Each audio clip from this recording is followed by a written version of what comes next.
nga mituo nga matuman gayud ang mensahe sa Ginoo kanimo.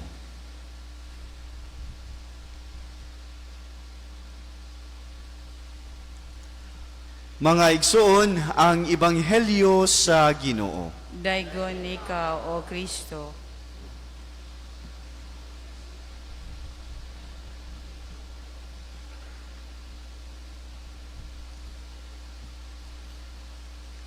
Sa makausap pa, maradyaw nga buntag kanatong tanan.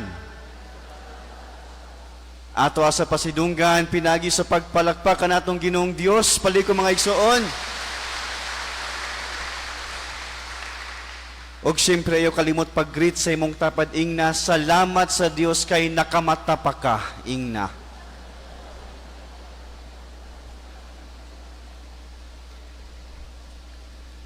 Bisan sa kauyan, bisan sa katignaw, naghatag yapon kita gigayon, nilabi na niining adlaw, niining ikaunom nga adlaw sa Misa de Gallo. Ikaunom na kaadlaw, apan puno-puno gihapon ang atong simbahan. Kanindot unta kung kada adlaw, Misa de Gallo, no? Para puno pirmi. Pero mamanggid ni ang atong naandan, isip mga sumusunod ni Kristo. Ilabi na din sa Pilipinas. Swerte kita sa Pilipinas kay naapagyapon kita daghan nga nagtuo, ilabi na ning Misa de Gallo. Pagpaabot, pagpangandam sa atong manunubos nga si Yesu Kristo. Upat ra kang kaadlaw, 4 days to go. Unsa naman? Pasko na. Nakadawat na ba ang tanan? Waya pa. Ang pari, waya pa sab. Paabot sa bako. Pero mga igsoon, nini kaunom nga adlaw, padayon kita.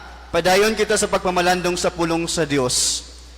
O karong adlaw, nini kaunom nga adlaw, ang pamalandong nato magisgot sa pagduaw ni Maria sa iyang igagaw nga si Santa Isabel.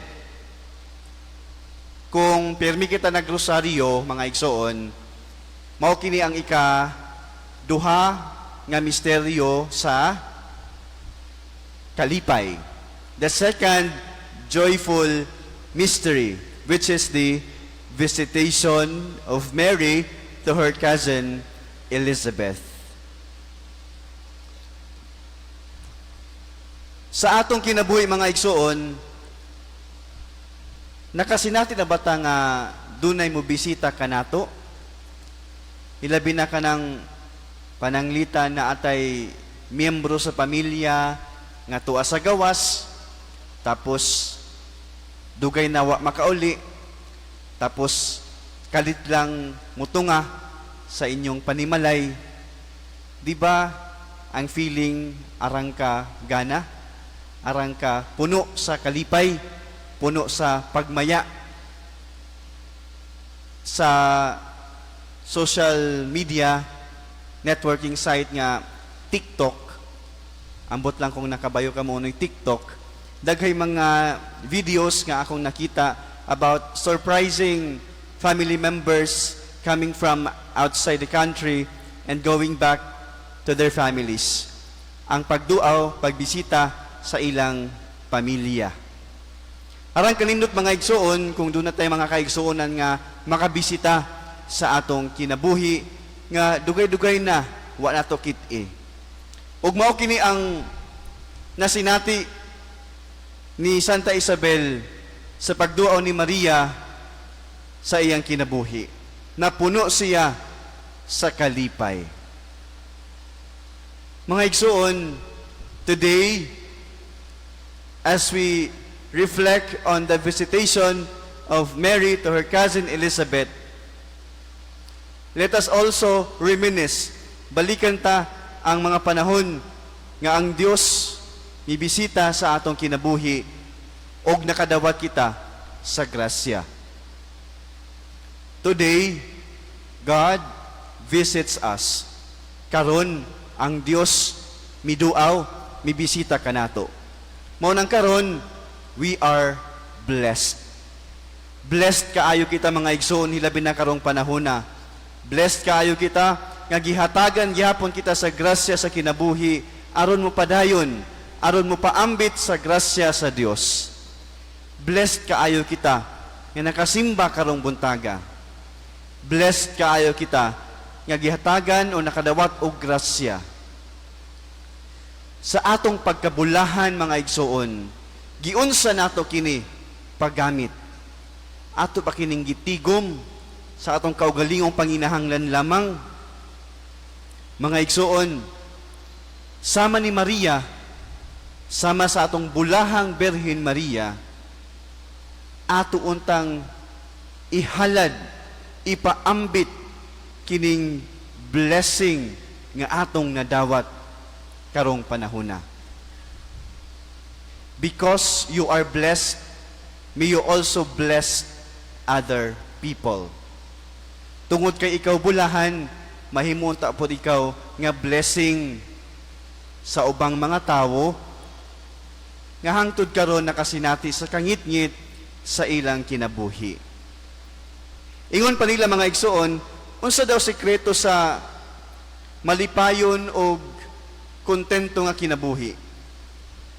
Well, the secret of a happy and contented life is that we are aware that God has blessed us. Kanang nasayod kita nga ang Ginoo kanunay nagpanalangin kanato. Ug untana nga kung ma-aware kita niini, ma-aware pod kita nga kita pod unta kinahanglan mualagad, mamahimong blessing sa ubang mga tao. Syaro sa kadaghan nato dinhi, sa kahamok nato dinhi nga bulahan, di kita makahatag pod og grasya sa atong mga kaigsuonan nga atong mahimamat karong adlaw. I'm sure kuman nga adlaw malipayon kita tungod kay nakadawat kita sa grasya. Og tungod kay malipayon kita, kinahanglan ato kini ipaambit. Tungod kay real joy are meant to be shared. Ang tinuod nga kalipay kinahanglan ipaambit.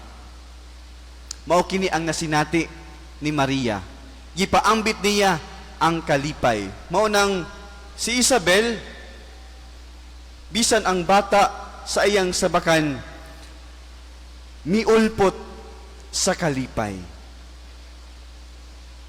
Mao nang karong panahon na bisan tuod na tay mga lain-lain nga mga kasinatian, lain-lain nga mga pagsulay sa kinabuhi.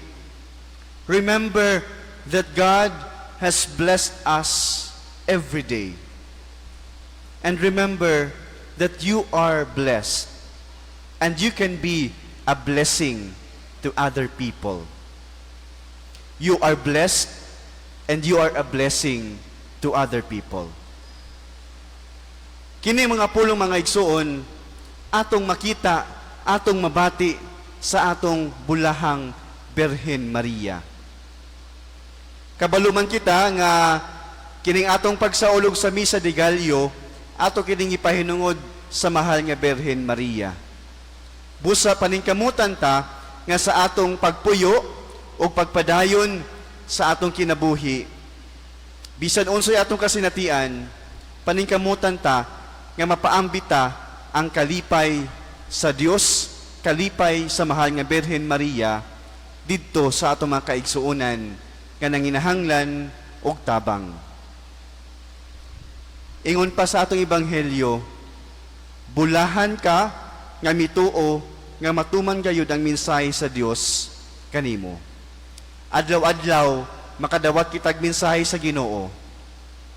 Busa mutuon ta kita nga kada adlaw usab mabulahan kita sama ni Maria. Mga igsoon, sa katapusan sa atong pagpamalandong karong adlaw, atong hangyoon ang atong mahal nga Birhen Maria ug ang atong labaw nga makagagahom nga punon kita sa grasya sa kalipay. Sa grasya nga untana atong mapaambit kining tinuod nga kalipay nga atong nasinati karong panahona.